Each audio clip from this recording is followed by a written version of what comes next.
What does it mean to be an empowered woman?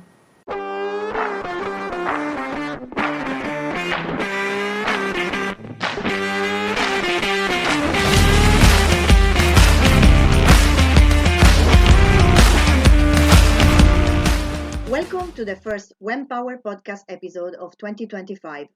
As we step into a new year, we continue our mission to amplify the voices of women who are fighting for justice, equality, and change. Today, we take you to Kenya, to the heart of Kibera, often called the Chocolate City, the largest informal settlement in Nairobi. Here, water is not just a necessity, it's a currency, and for too many women and girls, the cost is devastating. Our guest is Cecilia Achieng Ayot, a former county assembly member of Nairobi County, a fearless advocate, and a woman leading the fight against sextortion, the coercion of women into sexual acts in exchange for basic needs like water. In a country where survival can mean surrendering bodily autonomy, Cecilia is standing up, speaking out, and demanding change. What does it take to challenge a system that preys on vulnerability? How do you dismantle a culture of silence and impunity? And most importantly, how do you fight back when the price of water is dignity? This is a story of resistance, resilience, and revolution. This is When Power Podcast. Welcome, Cecilia, and thank you very much for being with us today. Thank you very much for having me today. I hope that the interactions and discussions will create awareness on this very inhumane act that takes part in my country and in my hood that affects a lot of women and is really, really hurting that water being a basic commodity, women would still be reduced to give sex in order to have water. Is very, very sad in this time. Thank you very much for accepting our invitation and for coming here on When Power Podcast to share your incredible experience, to tell us more about your work on the ground, fighting against this very, very important topic. And there is a question that I like to ask to all my guests before we start talking more about your experience. And it is, what is that you're fighting for today, Cecilia? The reason as to why I conform as an activist and a feminist is that I would really want to see a society where women's rights are upheld and guaranteed. Like I come from a background where women have faced a lot of discrimination, politics of not women being included, issues of financial constraint and baggage, issues of domestic violence, issues of gender-based violence, and it is very, very sad. We all know that women are equally capable and we are all supposed to be given an opportunity to give our expertise and inputs in all decision-making levels. So I am fighting that women can be free and women can live the lives that they choose with dignity. This is a very, very important fight. I'm grateful that we are here to amplify it and to share with a bigger audience the work you're doing on the ground in Kenya. We would like to know you a little bit better. So tell us who is May and what inspired you to become a local politician and advocate for women's rights? Thank you very much. I'm May Cecilia Ayot. I am a proud mother of 5 biological children and 4 adopted. I have I've grown and lived in the informal settlements of Kibera, and the resilience nature of the people there has really inspired me even to do more. As a young girl, I experienced firsthand gaps on economic challenges, gender-based violence.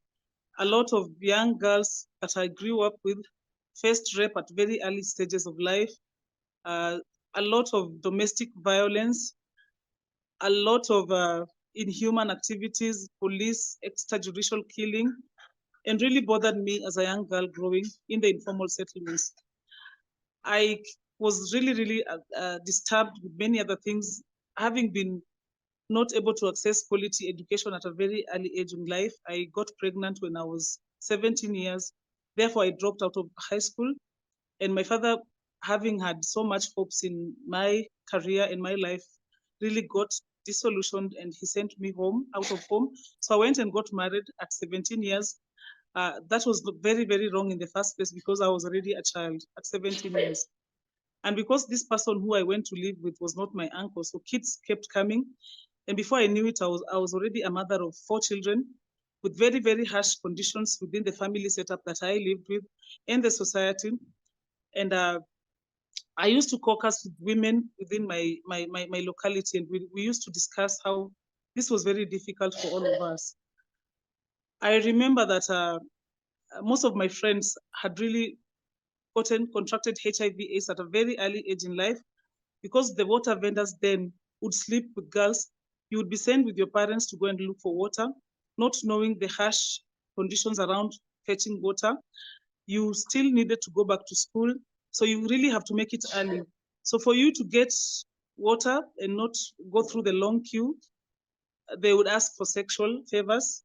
Sometimes when there's water scarcity and shortage, they increase the number to 3 to 4 times, which most families could not afford.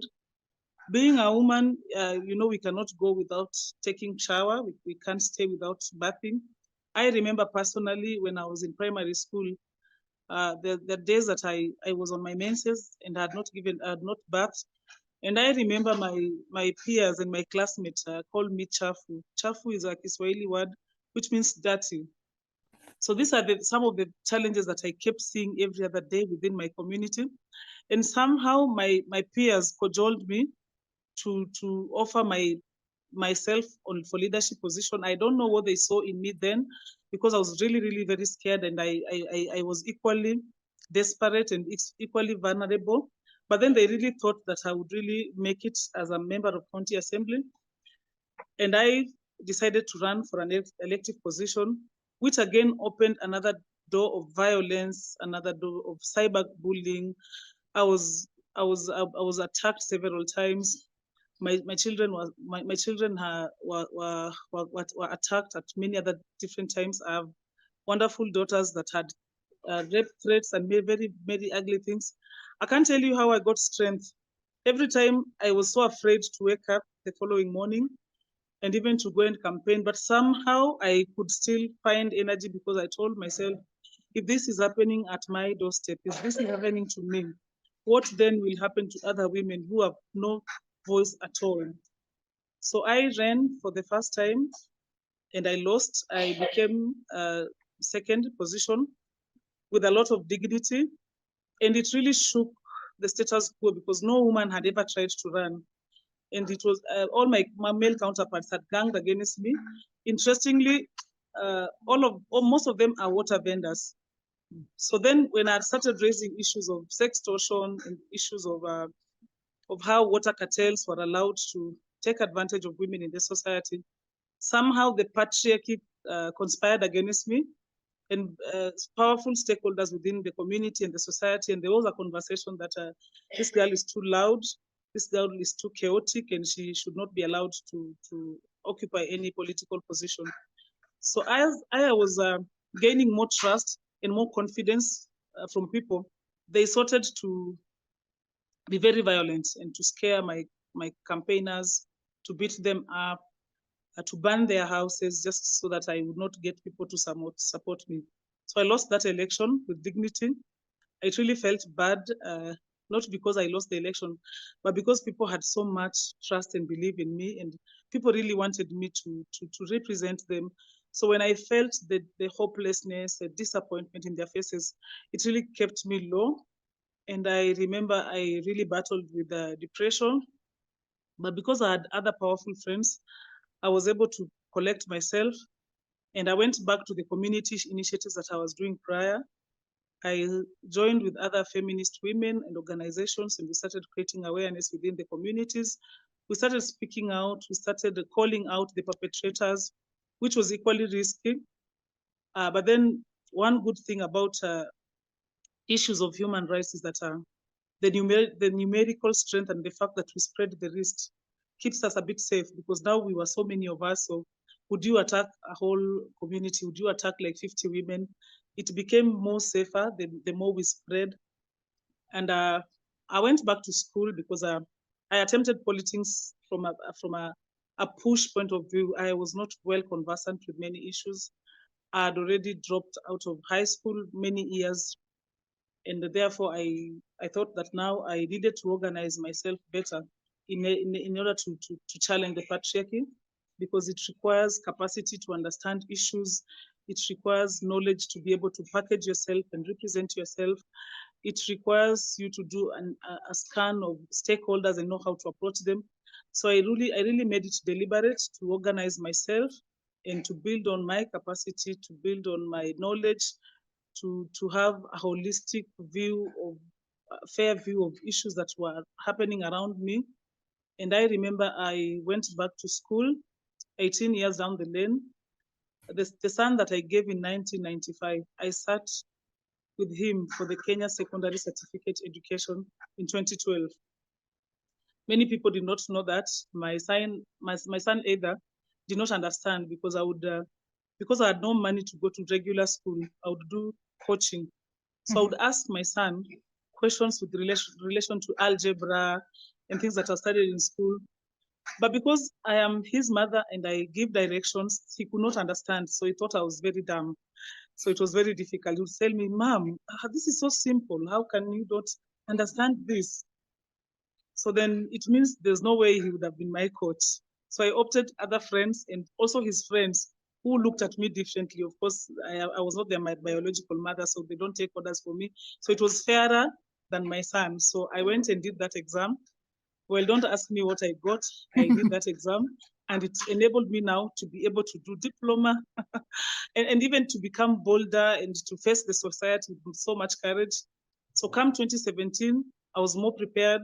So many people had heard about the struggles we were going through, and many people came and supported my candidature, and I made it to the county assembly, being the first ever elected woman who is an activist and who conforms as a feminist to be elected. It was victory for all the women in my community. It was victory for everyone who has ever tried to run for an elective position. But the obstacles of financial muscle, the patriarchy, the religion bias, I could tell a story that actually it is a possibility. So yes, I joined politics, but then to my surprise, I was not able to make the changes I thought I would. It was very, very difficult for me. The patriarchy systems, the first time I walked in the assembly is like I had my vagina on my forehead. Like all my male counterparts wanted to reduce me to a sexual discussion. And it really felt sad. It really felt bad. I really felt low and disillusioned. I remember at some point I even contemplated resigning because the whole society, my peers, the community were really looking up to me. But then the system was very complex for me. And they really put me down by all means. They would not allow me to sit in any committee that I would project my aspirations, that I would contribute. I really wanted to sit in water committee, having suffered from water issues. They would not allow me. The leadership at the assembly is all male. So they would not allow me to sit in any committee that I would have made meaningful insights with things that I really wanted to address. Thank you, May, for sharing this with all of us. It's really inspiring the way that you built yourself up and also reinvented and push yourself, to overcome your fears, but also to be, to grow, to be another version of yourself. And I can see you are very passionate and you're very determined in this fight.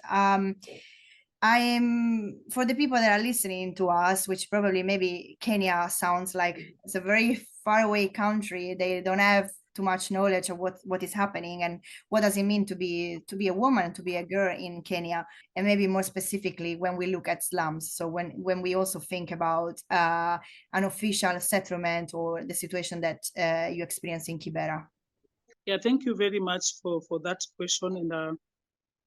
And we know that women are unique in their way of creation, with serious and crucial biological roles, which also come with also other needs as a woman. So it is extremely difficult to be trapped in a female body in a patriarchal society that does not have respect, and does not give a woman an opportunity to grow and to be free.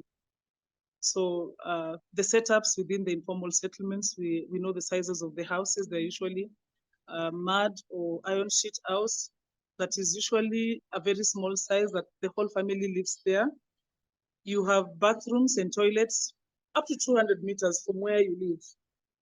So I remember I was just having a discussion a few days ago with my friend about getting birth, and I told her that I have had a bad experience growing up in the informal settlements and birthing.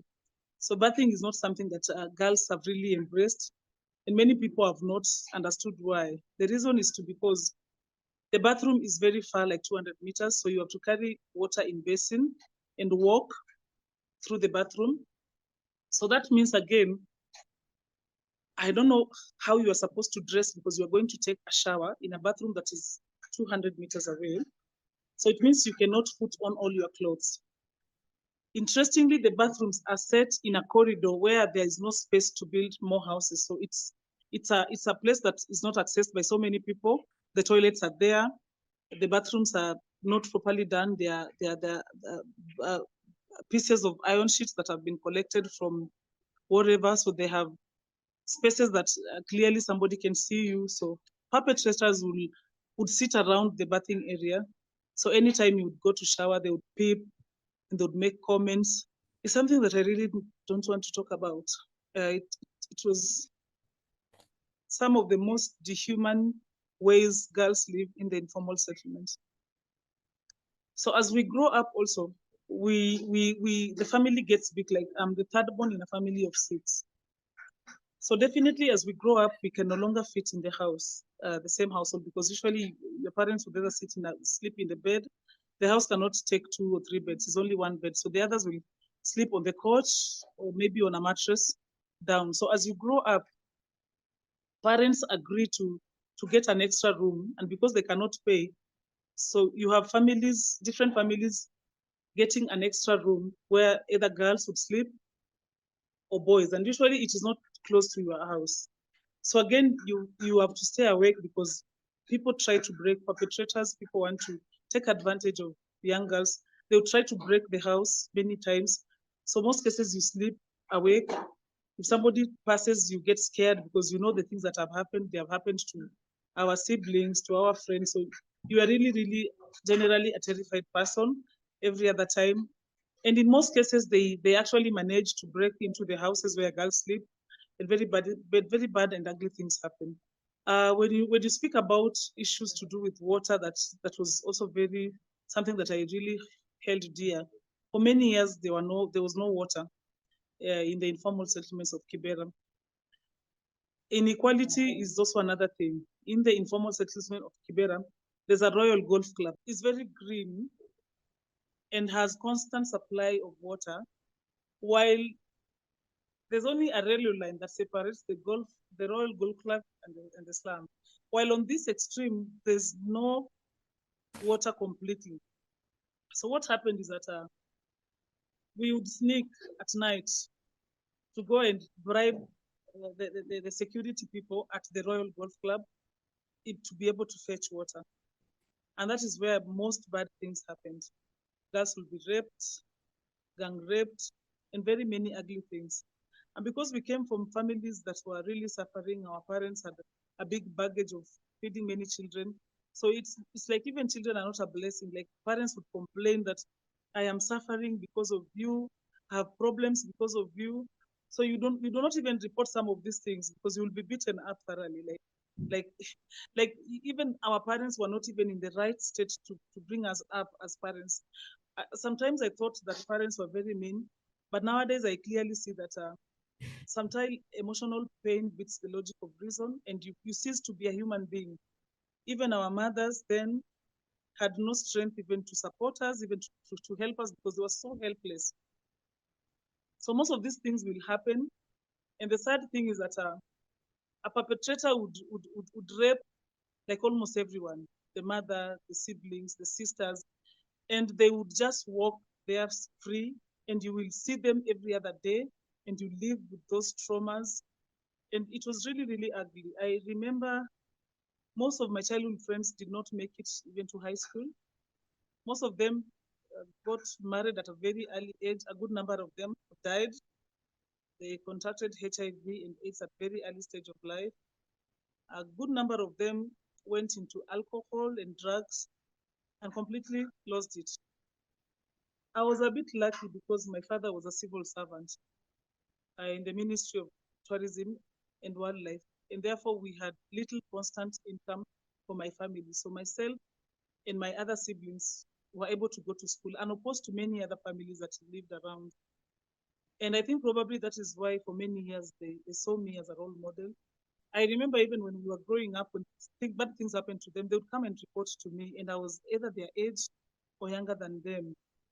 So it gave me the burden of taking care of my sisters and my siblings, my siblings and my childhood friends at very early stage of life. And I remember I would fight like a boy.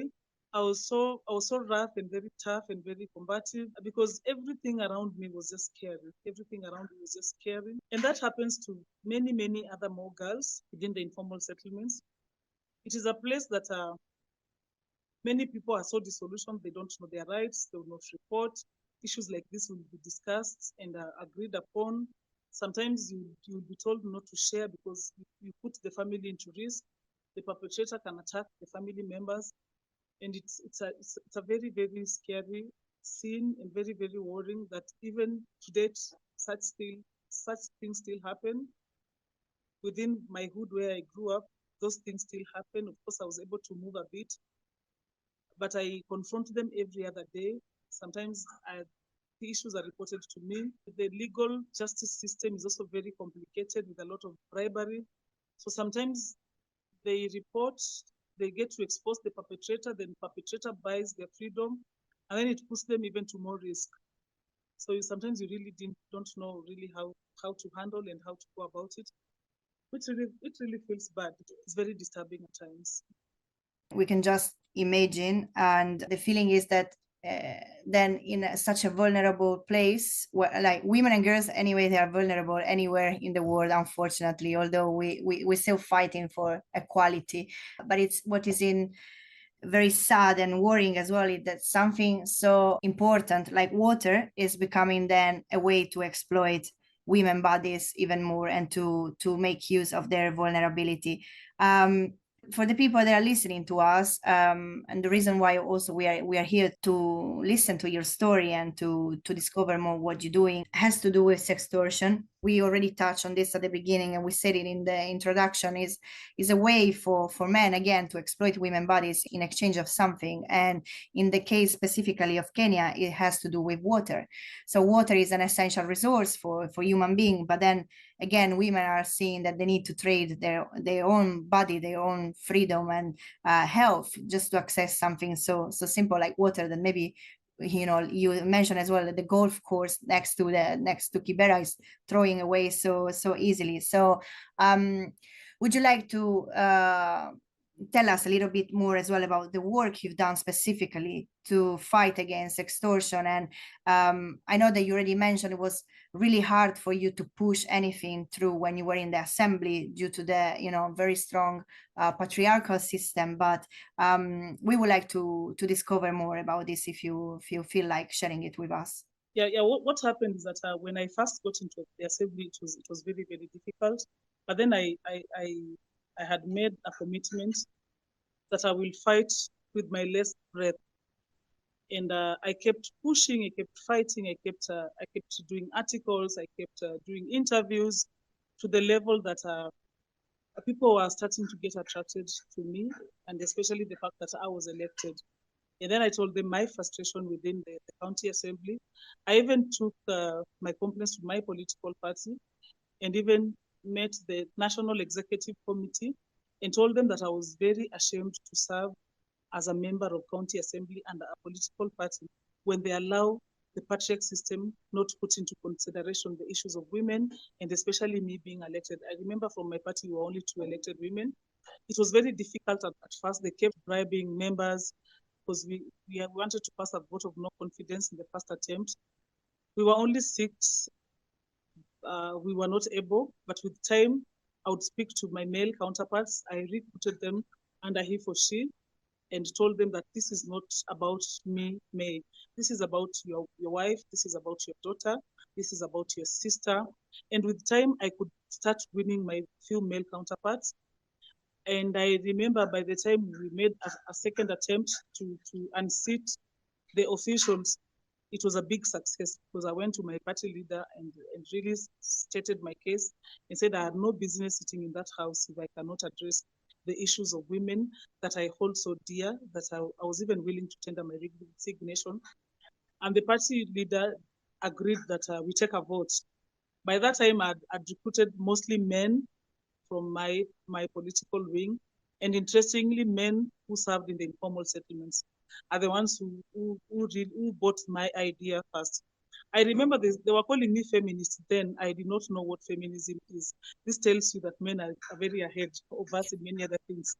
So they call me feminist, but then I told them this is about humanity, this is about human rights, this is not about being equal to men, but this is about ensuring that women are also given an opportunity to live dignity lives and that women are allowed equal opportunities as men. So with time, I gained popularity among my counterparts in the assembly and even from other political parties, because I remember at one time the Senate, the speaker, who then was a woman, was impeached. But then she was impeached for speaking the truth. She was impeached because the male counterparts wanted to take advantage of funds in the assembly and she refused. So then they bring an impeachment motion. They bypass laws that are supposed to direct how an impeachment is done. They bring the motion and they call a vote for impeachment the same day. So then I said, she actually needs to be given an opportunity to be heard. Principles of natural justice demands fair hearing and an opportunity to be heard. But then they refused. So they pushed coerced members to take yes votes for her impeachment because they're very powerful. They decide which committee you sit, which allowances you get. And because many members had loans, they were so afraid that they would be struck out of committees and then they will suffer. So the entire assembly of 122 members, 120 members voted yes. I was the only woman who voted no, and a guy who was representing youth. So we voted no, the two of us. So I remember I was number 37 in the assembly list, and all from number 1 to 36 had voted yes. So as they were reading the names, my heart was beating very fast. And I said that this is a test of humanity. This is a test of conscience. I will do the right thing regardless of what the outcomes will be. Of course, I knew I would suffer. I knew I would be thrown out of committees. I knew I would not get money to take my kids to school. But I said, I want to go home and sleep. I want to do the right thing. So when they reached me, I remember I voted no with a very loud voice that even the assembly trembled. And then I was peaceful. So by the time the members were coming out, most of my female counterparts came and hugged me and told me that they wish they had the strength I have. I was so weak inside, but they thought I was very strong, but at least I voted no. So then I also understood them and did not judge any of them, that they really admire that, but depending on the backgrounds where they come from, probably they have not witnessed what I have witnessed to push me to those levels. So from that time, people began looking at things in my way, and we were able to overthrow the first leadership. And in the second leadership, I was given an opportunity to serve in 2 committees that I really wanted. I really wanted to sit in water committee for my own selfish reasons for women that come from my place and all the other informal settlements. And I also wanted to sit on budget committee, because the budget committee is where we need to look at the budget process on gender lenses. Many other things bypass because they're not gender friendly budget. So I was able to sit in those committees, and that was my biggest achievement. And those are the things that keep inspiring me, that the future might look very bleak, but then when we remain consistent and when we push and push further, then people begin to see the sense of what we are speaking about, and hard hearts begin to melt. And also we recruit more to help us pursue what we believe is true. I got a thicker skin, I was bolder, There was also a little bit confidence because at least now I sit on a good committee. At least I am privy to meet the water department heads. I think I'm privy to interrogate the water budget and even to raise questions as to why do informal settlements, why don't we have water in the informal settlements? Yet the rich neighborhood are getting water from the government. Then they allow us to suffer at the hands of the cartels. So I was really able to ask these very hard questions, and I'm grateful that there are proper documents that lie in the shelves of the assembly. My voice has been heard on many other forums. I have called out the perpetrators by name and and even said what they are doing. And I was so shocked that when I started calling them out, people would go into my inbox and give me more information about what they do. They'll tell me they have sex with schoolgirls. Like I got more details about things they were doing. Of course, it was also a bit dangerous for me. But then I was able to move out because when I was being elected, I was still in the informal settlements. But now I was able to move out and go to a bit secure place. I was able to take my children to other schools.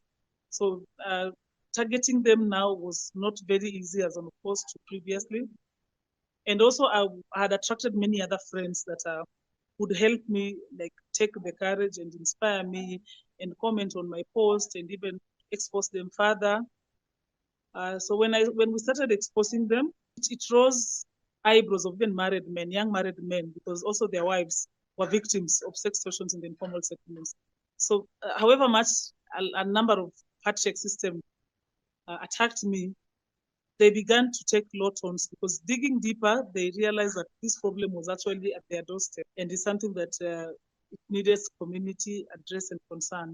So then there was an organization that wanted to do a policy document on sextortion, and somebody told them about me, and I was very much willing to do that, being part of the legislation. So I would inform them on the kind of legislation that needs to be put in place so that we advance and get a bill that speaks of sextortion. So that was a big struggle, and because of financial constraint, because there was no any strong body that was sponsoring a bill. You know, for a bill to go through, it needs legal interpretation, it needs buy-in, like to other members, it needs it's called public participation. So I was not able to do all that. But then we were really advancing well at the drafting stage, though, like I say, with people bringing a lot of technicalities and saying, no, I'm speaking about sex and water. Like it really has to speak that men are getting sex for women to get water, and that it is not corruption, it is at a different level, which still was very difficult for many people to understand. But I still believe that it's something that can be pursued and achieved. Because there's no law that governs that kind of an exploitation. And sometimes when these people are arrested, sometimes they have sex with people perceived to be consenting adults, but that is not the thing. These people are literally having sex with them for water, even if the ages would say that this is a consenting age. I still struggle with that every other day. There's an organization that said that it's called WASH. They were trying to have a policy draft. We are still struggling with that, and hopefully we will get more support and more highlights to ensure that we really have a sextortion bill in place. The reason as to why this sex for water is very complex, one is because the Nairobi City Council has given meters to the public to sell water. But then there's a strong water cartel that has formed around that. So if you pay for a meter to have water, they ensure that they disconnect your water. Like they're very powerful, and they've been in the business for many years. They have a lot of money, so that only a few people can have water. So this is how they manage. When there's water ratio, it means that you only have maybe water 2 times a week. So that means there will be very long queues for water, and then the prices will also go high.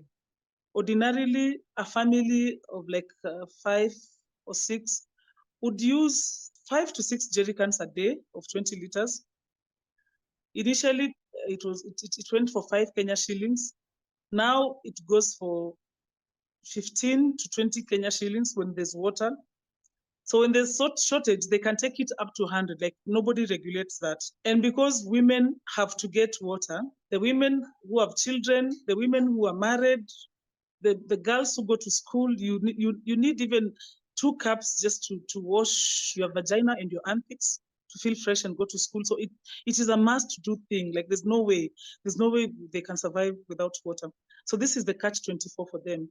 Then if you cannot afford to pay the amount that is needed, if you cannot afford to take the long queues because either you're going to school in the morning and in the evening, you also need to finish fast so that you can go home and do the house chores and do your homework. So for them to compromise, they put it in a situation that gives vulnerable women no choice. Like you go and say, please, can I please have water? Then they tell you, you know what you're supposed to do. They start touching you inappropriately. And it's very bad to see that women are doing this unwillingly. So the demands that we have, we are very disappointed with the Kenya government because first, it has given room for cartels to operate water.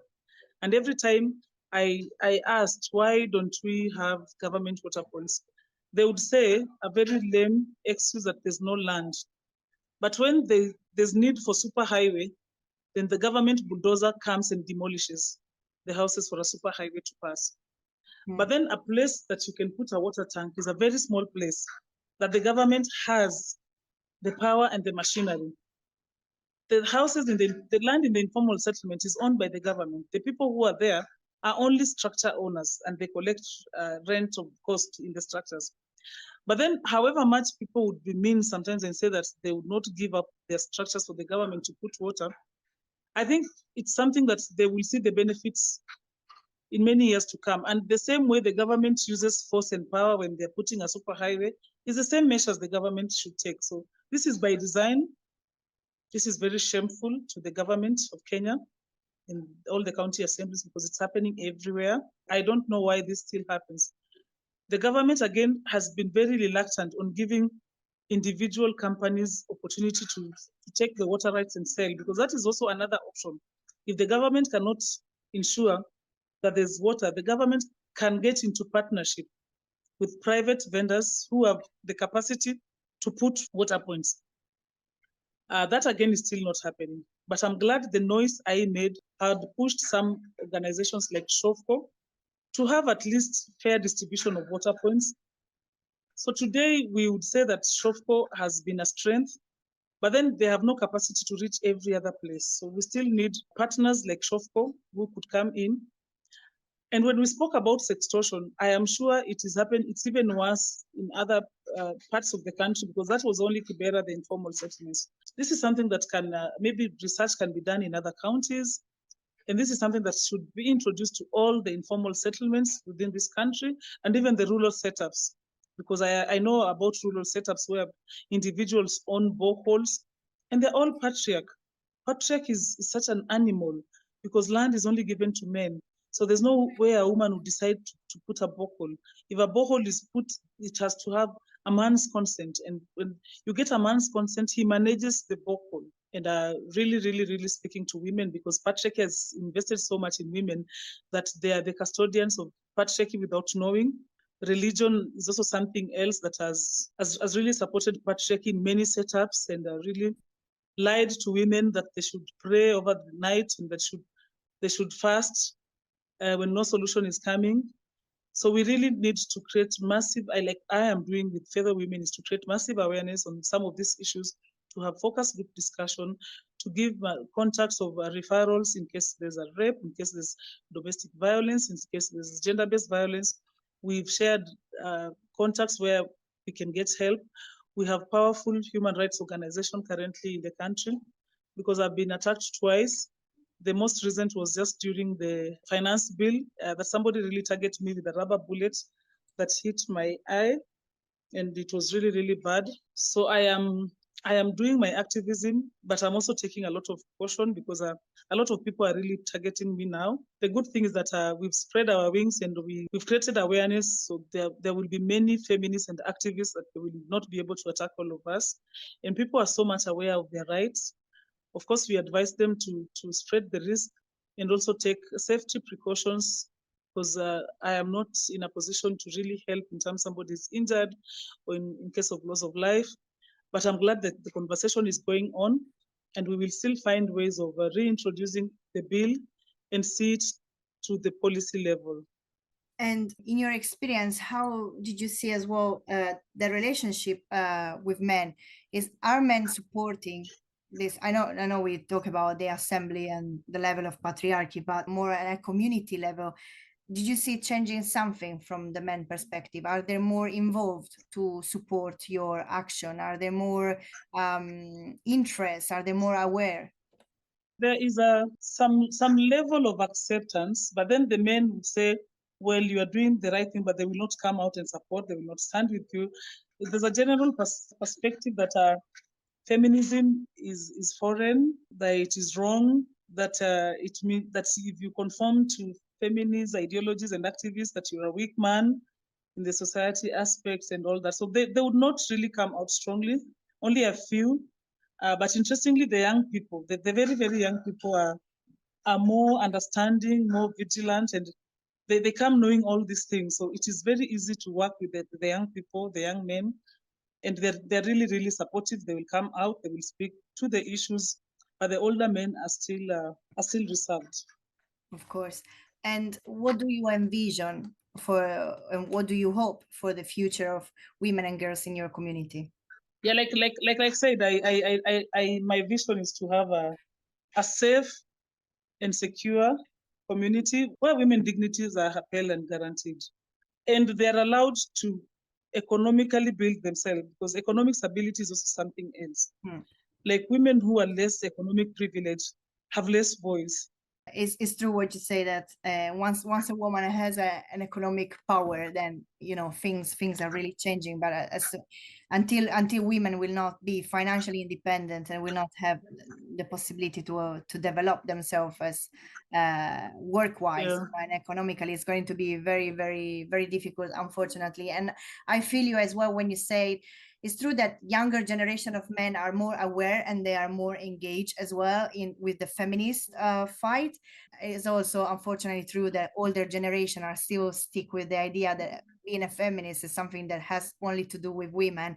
But you said that before, you're a feminist, but you are interested in humanity. It's just about human beings. It's just about people and human rights. So I totally understand your frustration as well when it comes to facing and interacting with men. I'm hopeful that maybe new generation will help and believe in your fight even more. And this is very important because they are the future of your country, they are the future of your community. So it's an hopeful note, to think about that they are there supporting the fight actively.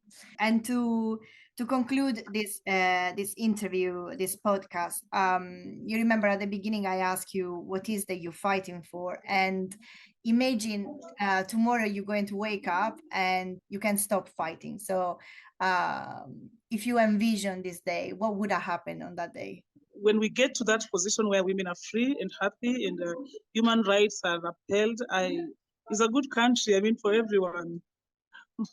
We want to live, we want to develop, we want to work, we want to have fun, we want to take self-care. We want to live, human beings expire with time.